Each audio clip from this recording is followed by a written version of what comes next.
Shalom, kembali lagi di channel YouTube Katolik Santuy. Pada kesempatan ini kita akan membahas Santo Ansgarius. Santo Ansgarius lahir pada tahun 801 di daerah Amiens, Prancis. Beliau dikenal sebagai seorang uskup dan pewarta Injil di Skandinavia. Masa hidupnya ia habiskan untuk mewartakan Injil Kristus kepada kaum kafir Norsemen yang liar dan bengis. Pada waktu muda, Ansgarius menghayati hidup baik seturut kebiasaan Kristen yang berlaku pada masa itu. Ia masuk biara Benediktin di Orbi dan menjadi asuhan Paschasius Redbertus. Setelah mengucapkan kaul kekal, Ansgarius diutus ke Westphalia untuk mendirikan sebuah biara baru di Jerman Utara. Nama biara tersebut dinamakan Biara Corvi atau Corbi Baru. Dari sinilah Ansgarius diutus mewartakan Injil ke berbagai wilayah yang masih kafir. Ansgarius pernah tinggal di istana Louis, putra Karel Agung, dan ia berhasil mengajak Raja Harold dari Denmark untuk memeluk agama Kristen.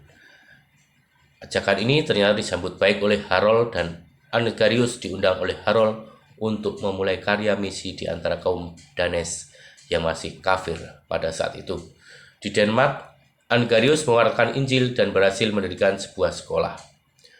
Dari Denmark, Ansgarius belayar menuju ke Swedia dan tiba di Birka, ibu kota Swedia. Ia diterima dengan baik oleh Haerigar, seorang anggota dewan kota, mendirikan sebuah gereja. Nah, itulah gereja pertama kali di Swedia. Setelah pulang dari Jerman, Ansgarius ditabiskan menjadi uskup kota Hamburg dan diangkat menjadi utusan Paus Gregorius IV untuk menjalankan misi gereja di wilayah Jerman bagian utara.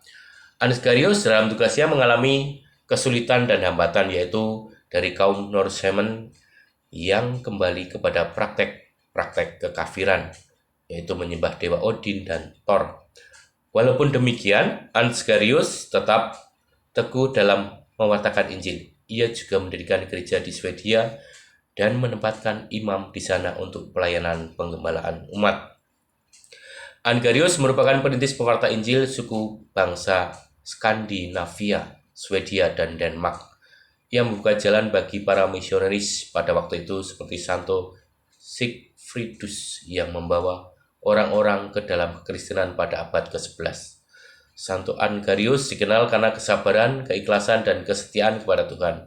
Ia juga dikenal karena kemampuan dalam menghubungkan kekristenan dengan budaya Viking dan mempopulerkan agama Kristen di antara bangsa-bangsa utara Eropa. Dalam pelayanannya, Santo Ansgarius menulis beberapa buku yang menjelaskan ajaran-ajaran Kristen kepada bangsa-bangsa pagan dan menulis surat-surat kepada para penguasa dan umat Kristen lainnya. Karyanya ini masih sangat penting bagi sejarah gereja Kristen Eropa. Dalam kehidupan sehari-hari, Santo Ansgarius dikenal sebagai seorang yang sangat sederhana dan non-pandangan. Ia tidak mengabaikan dirinya sendiri dan hidup dalam kesederhanaan. Seperti contohnya dengan tinggal di sebuah biara dan tidak mengambil keuntungan dari kekuasaan sebagai uskup. Pengagung Santo Ansgarius meningkat setelah wafatnya dan diangkat menjadi santo oleh Gereja Katolik pada tahun 1088. Hari peringatan Santo Ansgarius adalah tanggal 18 Februari. Apa yang dapat kita ambil dari kisah Santo Ansgarius tersebut?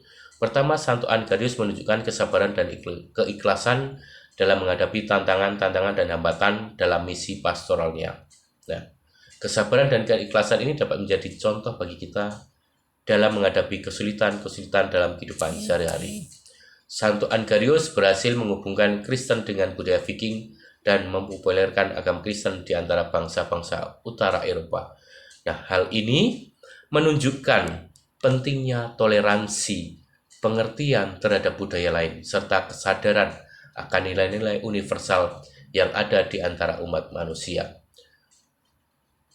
Santo Ansgarius hidup dalam kesederhanaan, tidak mengabaikan dirinya sendiri dan tidak mengambil keuntungan dari kekuasaan sebagai uskup. Kesederhanaan ini dapat menjadi contoh bagi kita dalam hidup sederhana dan tidak terpengaruh oleh pengaruh-pengaruh materialistik, ya. Angarius berjuang untuk membangun gereja di antara bangsa-bangsa utara Eropa. Walaupun ia menghadapi banyak tantangan, perjuangan untuk membangun gereja dapat menjadi contoh bagi kita dalam menjalankan perjuangan-perjuangan spiritual dan misi-misi lainnya.